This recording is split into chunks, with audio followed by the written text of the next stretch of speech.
Kenyans have told us that their aspirations and their hope as a people, united under one nation, is under serious threat. Kenyans have told us that the future of this great nation lies not only in the hands of the Gen Zs and the millennials, but also in their potential that remains greatly untapped. They are knowledgeable, they are creative, and they are harmless, patriotic sons and daughters of our nation, whose one of their major demands is to be listened to and included in leadership. That is why today, among the top officials we unveil here, we have many of them who are millennials and Gen Zs to lead our party. Like-minded Kenyans have spoken to us and told us that they are tired of corruption. They are tired of abductions and extrajudicial killings. They are tired of state capture. They are tired of organized and state crime and violence.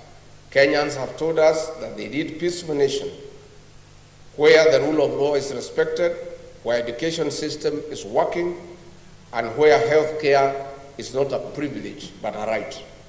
Kenyans have told us that they need a nation that is respected at the international forum. Kenyans have told us that they want to be listened to. Our nation needs a restoration of dignity in the spirit of the unfinished business of multi-party democracy. Our sense of duty to patriotism and nationhood towards a new Kenya, where every citizen is listened to, has come.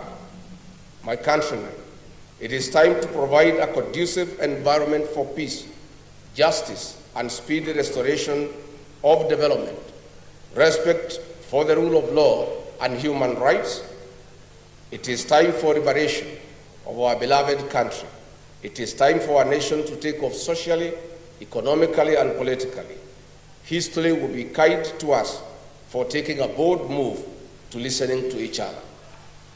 Kenyans have told us boldly to form a political party that will form an inclusive and a listening government, a government for the people, by the people.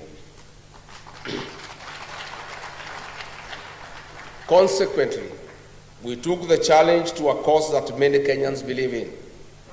I made a promise to you that in the month of May 2025, I would unveil a new political party whose philosophy resonates with you. As you all know, I'm a truthful man and an honest man. I keep my word and my promises. I detest lies.